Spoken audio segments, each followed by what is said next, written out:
Hi friends, ഇന്ന് നമ്മൾ dal rice ആണ് തയ്യാറാക്കാൻ പോകുന്നത്. വളരെ പെട്ടെന്ന് കുക്കറിൽ തയ്യാറാക്കി എടുക്കാവുന്ന റൈസാണ്.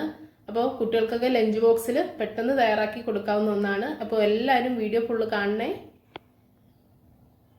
അപ്പോൾ ഞാനിത് പൊന്നി റൈസാണ്, 1 ഗ്ലാസ് പൊന്നി റൈസാണ് എടുത്തിട്ടുള്ളത്. ഇനി നമ്മൾ ഇത് കണ്ടല്ലോ, നമ്മുടെ പച്ച പയറിൻ്റെ പരിപ്പാണ്. ഇതൊരു 3/4 ഗ്ലാസ് ആ സെയിം ഗ്ലാസ്സിലാണ് എടുത്തിട്ടുള്ളത്. അപ്പോൾ ഇനി ഇത് നന്നായിട്ടൊന്ന് കഴുകിയെടുക്കണം. അപ്പോൾ ഇത് കഴുകിയെടുത്തതിന് ശേഷം 1 ഗ്ലാസ് പൊന്നി റൈസിന് 2 ഗ്ലാസ് വെള്ളവും പിന്നെ ആ 3/4 ഗ്ലാസ് നമ്മുടെ പച്ച പയറിൻ്റെ പരിപ്പാണ് എടുത്തിട്ടുള്ളത്. അപ്പോൾ ആ പരിപ്പിന് നമ്മൾ 1/2 ഗ്ലാസ് വെള്ളം ഒഴിച്ചിട്ടൊന്ന് കുതിർത്ത് വെക്കുകയാണ് അരമണിക്കൂർ നേരം. അപ്പോൾ ഇനി അതിലേക്ക് ചേർക്കാനുള്ള ഉള്ളിയും തക്കാളിയൊക്കെ നമ്മളിവിടെ കട്ട് ചെയ്ത് വെച്ചിട്ടുണ്ട്. അതെങ്ങനെയൊക്കെയാണെന്ന് ഞാൻ പറഞ്ഞു തരുന്നുണ്ട്. അപ്പോൾ നമ്മുടെ ആ അരിയും പയറും ഒക്കെ ഒന്ന് കുതിർന്ന് വന്നിട്ടുണ്ട്. ഇനി നമുക്ക് ഒരു കുക്കർ എടുത്തിട്ട് നമുക്ക് കുക്കിംഗ് സ്റ്റാർട്ട് ചെയ്യാം. അപ്പോൾ ഇതാ കുക്കറിലേക്ക് ഞാൻ 2 ടീസ്പൂൺ നെയ്യാണ് ചേർത്ത് കൊടുത്തിട്ടുള്ളത്. ഇനി നമ്മൾ അതിലേക്ക് 1 ടേബിൾ സ്പൂൺ സൺഫ്ലവർ ഓയിൽ കൂടി ചേർത്ത് കൊടുത്തിട്ടുണ്ട്. അപ്പോൾ അതൊക്കെ നന്നായിട്ടൊന്ന് ചൂടായി വന്നിട്ടുണ്ട്. ഇനി ഞാൻ അതിലേക്ക് പെരിഞ്ജീരകം, പിന്നെ ഗ്രാമ്പൂ, പട്ട, ബേ ലീഫ് ഇതൊക്കെയാണ് ചേർത്ത് കൊടുത്തിട്ടുള്ളത്. അപ്പോൾ ഇനി നമ്മളതിലേക്ക് സവാള ഒന്ന് കട്ട് ചെയ്ത് വെച്ചിട്ടുണ്ട്, അതുകൂടി ചേർത്ത് കൊടുത്തിട്ടുണ്ട്. അതിലേക്ക് ഇനി 1 പച്ചമുളക് കൂടി ചേർത്ത് കൊടുത്തിട്ടുണ്ട് കേട്ടോ.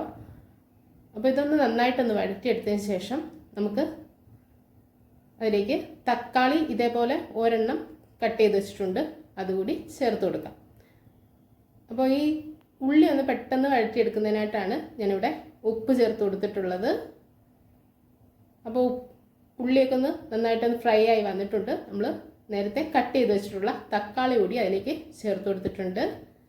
അപ്പോൾ ഈ തക്കാളി ഒന്ന് നന്നായിട്ടൊന്ന് വഴണ്ടതിന് ശേഷം നമുക്ക് അടുത്ത പൊടിയൊക്കെ ഒന്ന് ചേർത്ത് കൊടുക്കണം. അപ്പോൾ ഞാനിതിൽ കുറച്ച് 1 നുള്ള് മഞ്ഞൾപ്പൊടിയാണ് ചേർത്ത് കൊടുക്കുന്നത്. കണ്ടല്ലോ, 1 നുള്ള് മഞ്ഞൾപ്പൊടിയെ ഞാൻ ചേർത്ത് കൊടുത്തിട്ടുള്ളൂ. ഇനി നമ്മളതിലേക്ക് ഗരം മസാലപ്പൊടി 1/2 ടീസ്പൂൺ ഗരം മസാലപ്പൊടി കൂടി ചേർത്ത് കൊടുത്തിട്ടുണ്ട്. അപ്പോൾ നമ്മളിതിലേക്ക് ഇനി കുറച്ച് മുളക് പൊടി കൂടി ചേർക്കുന്നുണ്ട്.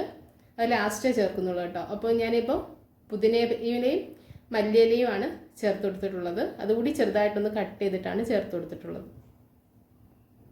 അപ്പോൾ ഇതെല്ലാം ഒന്ന് മിക്സ് ചെയ്തതിന് ശേഷം നമുക്ക് നേരത്തെ നമ്മൾ കുതിർത്ത് വെച്ചിട്ടുള്ള അരമണിക്കൂർ നേരം ഞാൻ കുതിർത്ത് വെച്ചിട്ടുണ്ട്, അതുകൂടി ആ വെള്ളത്തോട് കൂടി തന്നെ നമുക്ക് ചേർത്ത് കൊടുക്കാം. അത് നമ്മൾ നന്നായിട്ട് കഴുകിയതിന് ശേഷം എടുത്ത വെള്ളമാണ്, അതുകൊണ്ട് കുഴപ്പമില്ല, ആ വെള്ളം തന്നെ ഉപയോഗിച്ചാൽ മതി. അപ്പോൾ ഇതിലേക്ക് ഞാനിനി 1/2 ഗ്ലാസ് വെള്ളം കൂടി ചേർത്ത് കൊടുക്കുന്നുണ്ട്. ഇപ്പോൾ ഇവിടെ ഞാൻ ടോട്ടലൊരു 3 ഗ്ലാസ് വെള്ളമാണ് ഇതിനു വേണ്ടി എടുത്തിട്ടുള്ളത്. അപ്പോൾ അതിൻ്റെ കറക്റ്റ് ഇൻഗ്രീഡിയൻസ് ഒക്കെ നിങ്ങൾക്ക് ഡിസ്ക്രിപ്ഷനിൽ ഞാൻ കൊടുക്കുന്നുണ്ട്, അവിടെ നിന്ന് ചെക്ക് ചെയ്താൽ മതി. അപ്പോൾ എല്ലാം പൊടികളും ഉപ്പും എല്ലാം കറക്റ്റായിട്ട് ഇപ്പോൾ ചേർത്ത് കൊടുത്തിട്ടുണ്ട്. നമ്മൾ പറഞ്ഞ പോലെ മുളക് പൊടി കൂടി ചേർത്ത് കൊടുത്തിട്ടുണ്ട്. അധികം ചേർക്കരുത്, കുറച്ച് ചേർത്താൽ മതി. അപ്പോൾ അതുകൂടി ചേർത്തൊന്ന് മിക്സ് ചെയ്തതിന് ശേഷം നമുക്ക് കുക്കറിൽ ഇത് വേവിച്ചെടുക്കാം. കുക്കറൊന്ന് അടച്ചതിന് ശേഷം 2 വിസിൽ വെക്കുമ്പോൾ നമുക്കിത് സ്റ്റൗ ഓഫ് ചെയ്ത് വെച്ചിട്ട് ഒരു അരമണിക്കൂർ കഴിഞ്ഞിട്ട് വേണം ഇത് തുറന്ന് എടുക്കാൻ. അപ്പോൾ ഇതാ നമ്മുടെ ഡാൽ റൈസൊക്കെ റെഡി ആയിട്ടുണ്ട്. നല്ല മണമൊക്കെ വരുന്നുണ്ട്. നല്ല ടേസ്റ്റി ആയിട്ടുള്ളൊരു റൈസാണ്, വളരെ ഈസിയാണ്. അപ്പോൾ എല്ലാവരും ട്രൈ ചെയ്ത് നോക്കുക. അപ്പോൾ വീഡിയോ ഇഷ്ടമായ ലൈക്ക് ചെയ്യാനും ഷെയർ ചെയ്യാനും സബ്സ്ക്രൈബ് ചെയ്യാനും ഒന്നും മറക്കരുത്. അപ്പോൾ ഇതേപോലെ അടുത്ത വീഡിയോ കാണുന്നവരെ എല്ലാവർക്കും എൻ്റെ താങ്ക്സ്. ബൈ.